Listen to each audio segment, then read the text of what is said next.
नमस्कार दोस्तों, मैं तेजपाल सिंह कपूरथला।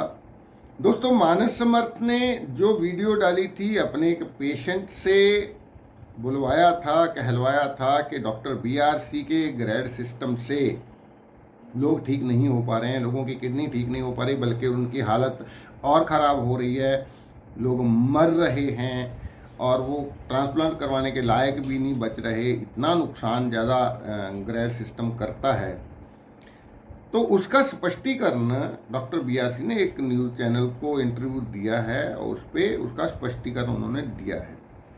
वो स्पष्टीकरण, अगर आपने वो वीडियो नहीं देखा तो ये है कि 23 जुलाई को एक कार्यक्रम किया गया था, एक प्रेस कॉन्फ्रेंस थी। उस प्रेस कॉन्फ्रेंस का प्रचार जो है बहुत जोर शोर से किया गया था। बड़े बड़े न्यूज़पेपर के फ्रंट पेज पे ये एडवर्टाइजमेंट लगाई गई थी कि वहाँ वो लोग आएंगे, वो पेशेंट आएंगे जो इस सिस्टम से ठीक होते हैं।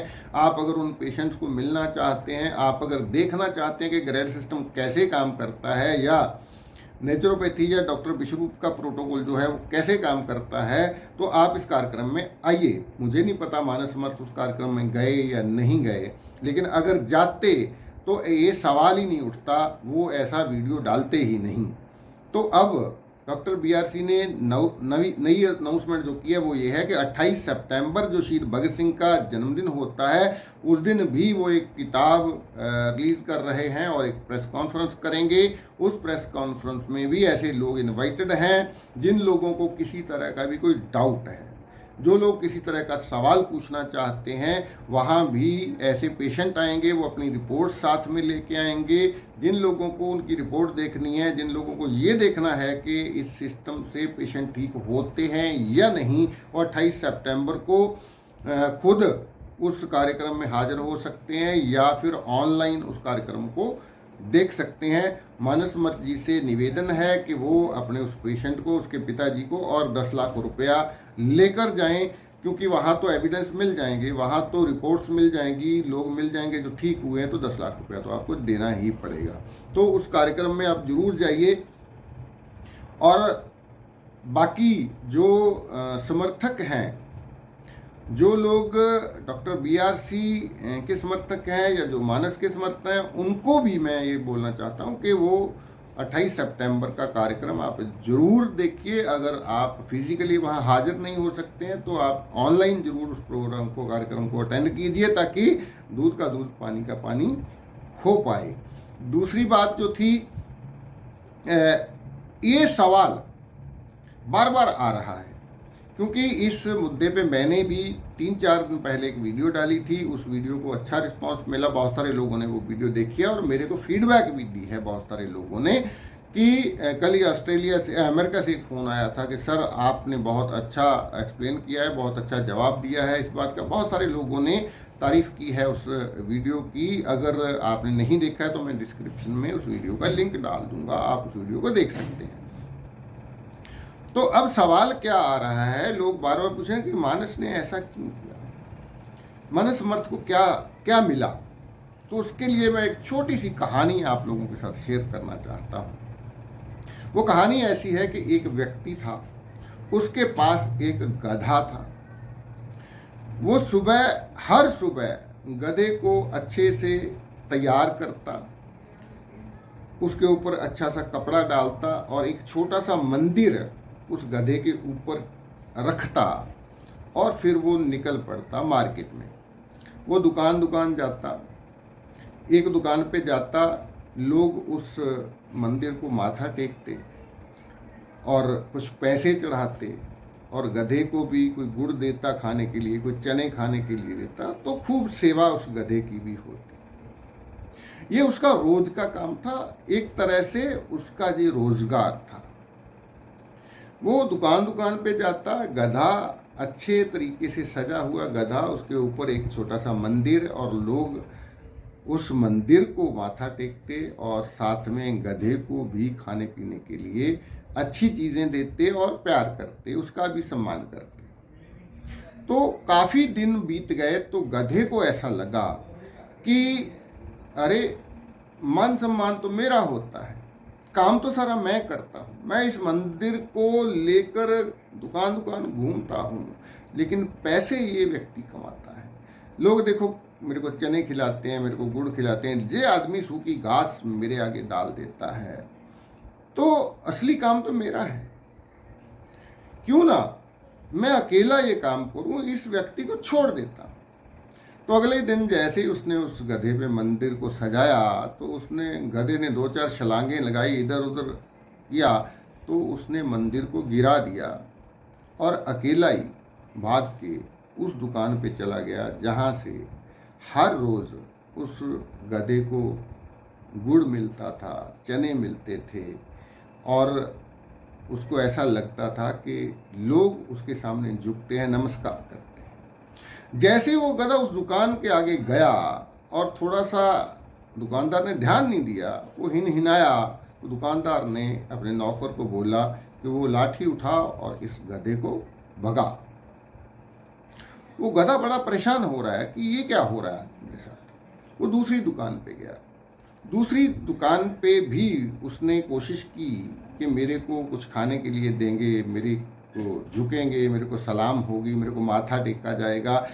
तो दूसरी दुकान से भी किसी ने पत्थर उठा के उस गधे को मारा। 2 दुकान, 3, 4, 5, 6, हर जगह से उसको लात, डंडा, पत्थर मिला।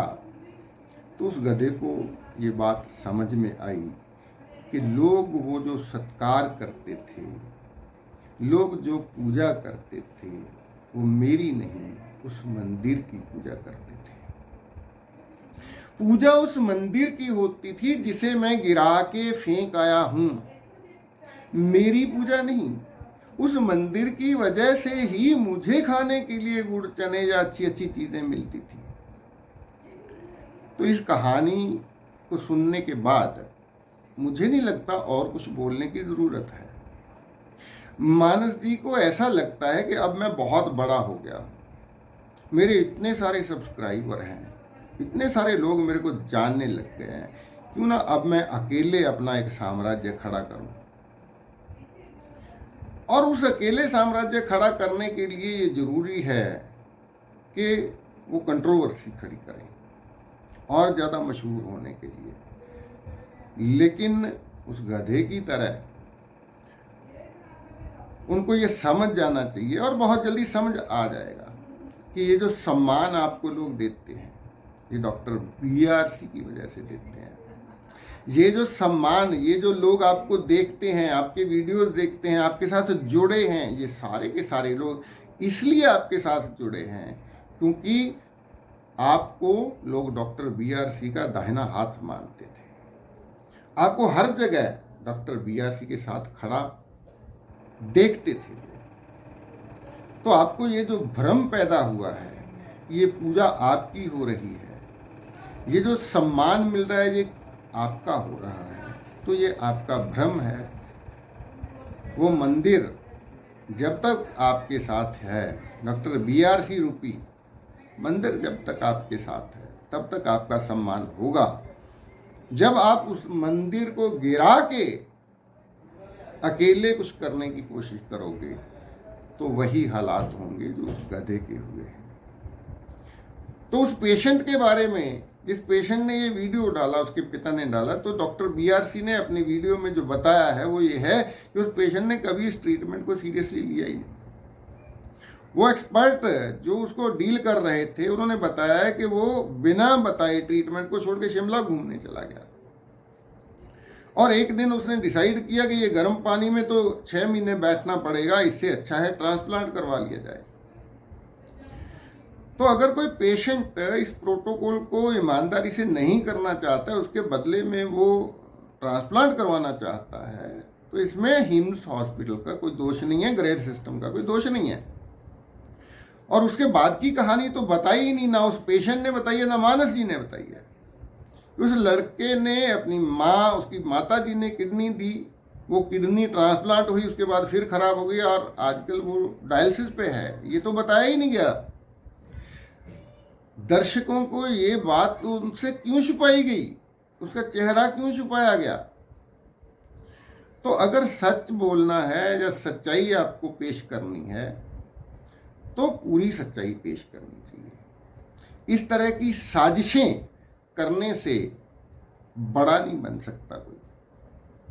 और अगर मैं एक अपनी जो हड बीतती है वो आप बीतती आपको सुनाना चाहता हूँ। एक पेशेंट के हस्बैंड का मुझे फ़ोन आया, वो लेडी पेशेंट थी, 27-28 साल की उम्र, नौजवान लड़की, कि हम हिम्स में भर्ती होना चाहते हैं। मैंने पूछा क्या प्रॉब्लम है, उसने बोला उसके गले में कुछ गांठ सी दिख रही है और हम नहीं चाहते बायोप्सी करवाना, हमने डॉक्टर BRC के वीडियो वगैरह देखे हैं, हम चाहते हैं नेचुरोपैथी से इलाज करवाना। तो मैंने उनको बोला कि ठीक है, आप गुड़गांव हॉस्पिटल में चले जाइए। वो यहाँ पंजाब से ही थे। गुड़गांव हॉस्पिटल में जाने के बाद चौथे दिन मेरे को उस लड़के का फ़ोन आया कि सर पेशेंट सेटिस्फाइड नहीं है। तो मैंने बोला क्यों सेटिस्फाइड नहीं है? बोला नहीं जी, उसको अच्छा नहीं लग रहा यहाँ कुछ। तो मैंने बोला एक बार आप उसे मेरे पास ले आइए। तो वो अगले दिन हॉस्पिटल का 3 दिन का बिल भरने के बाद चौथे दिन वो सीधा अपने घर जाने से पहले सीधा मेरे पास आ गया। मैंने उस लड़की से पूछा कि आप क्या सेटिस्फैक्शन क्या नहीं है, आपको क्या प्रॉब्लम क्या थी? तो वो उसने एक ही शब्द बोला कि वो जो खाने के लिए देते हैं वो मुझे पसंद नहीं है। मैं वो कच्ची सब्जियां, वो उबली हुई सब्जियां मैं नहीं खा सकती। इससे अच्छा है मैं इसका स्कैन करवाना चाहती हूँ, मैं बायोप्सी करवाऊंगी। मुझे पहले पता करना है कि ये कैंसर है या नहीं, उसके बाद मैं ये सोचूंगी, तय करूंगी कि इलाज किस तरह से करवाना है। तो उसके हस्बैंड ने बहुत समझाया उसको, मैंने भी बहुत समझाया, लेकिन वो इसी जिद पे अड़ी रही कि इस तरह का खाना मैं नहीं खा सकती, मुझे मरना मंजूर है, मैं ये इलाज नहीं करवा सकती। तो इसमें हिम्स का क्या दोष है? इसमें डॉक्टर BRC के प्रोटोकॉल का क्या दोष है?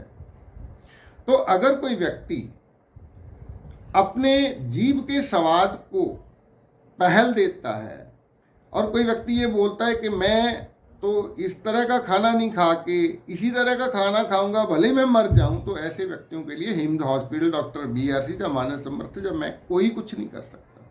मैं अंत में इस वीडियो के लास्ट में एक ही बात बोलना चाहता हूं सबसे, अपनी रिसर्च कीजिए, थोड़ा बहुत पढ़िए, थोड़ा बहुत खोजबीन कीजिए और जो आपको अच्छा लगता है खुद डिसीजन लीजिए किसके पीछे जाना है। और इसके लिए आपको सबसे आसान रास्ता जो है वो है खुद अपने डॉक्टर बनना।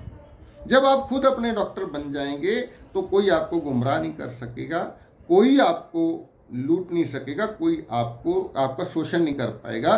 तो मेरा नंबर स्क्रीन पे दिख रहा है, अगर आपको कोई भी जानकारी चाहिए, अपने डॉक्टर खुद कैसे बना जा सकता है उसके लिए जानकारी चाहिए, तो आप मुझे कॉल कर सकते हैं, व्हाट्सएप कर सकते हैं। बाकी जानकारी अगली वीडियो में। आप सबका बहुत बहुत धन्यवाद, शुक्रिया।